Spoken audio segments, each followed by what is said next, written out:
Sa mundo ng Dragon Ball, nasanay na tayo sa mga sumisigaw ng Kamehameha, sa mga sumasabog na planeta, at sa mga Diyos na kayang burahin ang mga bituin sa isang iglap.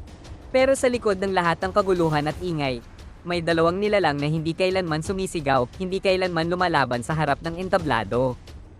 Pero ang presensya nila, mas mabigat pa sa kamatayan.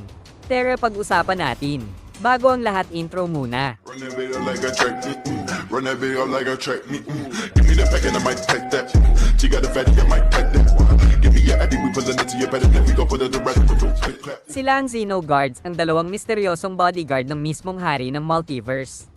Tahimik, matatag, at posibleng ang pinakadelikadong nilalang sa lahat. Hindi natin alam ang pangalan nila. Hindi natin alam ang eksaktong rason kung paano sila napili. Pero alam natin ito, kapag sila ay humakbang, kahit ang mga Diyos ng pagkawasak ay yumuyuko. Ang mga anghel ay tumitigil sa ngiti, at si Zeno-sama, ang Omni King, ay ligtas. Mula umpisa pa lang ng kanilang pagpapakita, wala silang sinayang na sandali. Wala silang inaksayang salita, pero isang tingin lang mula sa kanila, sapat na para iparamdam sa lahat kung sino talaga ang may hawak ng leksyon. Walang stats, walang battle records, pero ang katahimikan ng Xenoguards ay mas malakas pa sa anumang haka-haka. Ika nga ng mga tagahanga, ang katahimikan nila ay banta. Ang paggalaw nila ay hudyat ng katapusan. Kaya ba nila ang isang God of Destruction?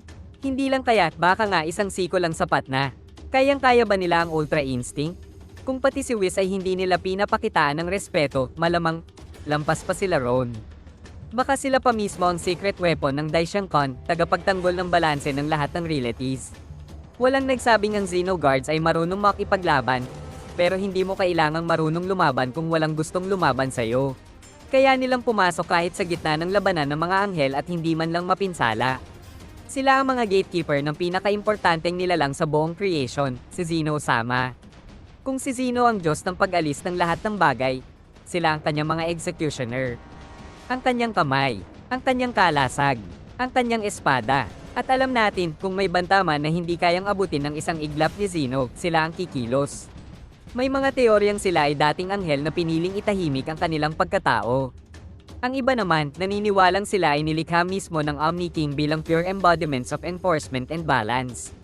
Isa pa sa mga pinaka-wild na teorya, sila raw ang unang nilalang sa buong kasaysayan ng multiverse, mas matanda pa kay Daishankon.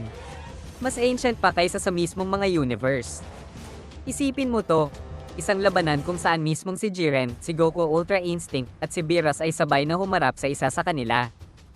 At bago pa man sila makagalaw, isang tingin lang ang ibinalik sa kanila. At naramdaman nila ang malamig na katotohanan, hindi ka pwedeng lumapit sa trono ng Diyos kung hindi ka dumaan sa mga tunay na Diablo.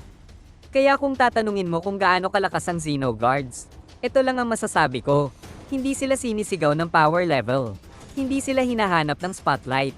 Dahil sa dulo ng lahat ng laban. Kapag sila na ang gumalaw, ibig sabihin, tapos na ang laro. Like kung gusto mong makita silang lumaban sa future arcs at comment kung sino sa tingin mo ang pwedeng tumapat sa kanila kung meron man. Huwag kalimutang mag-subscribe para sa mas intense pang Dragon Ball content.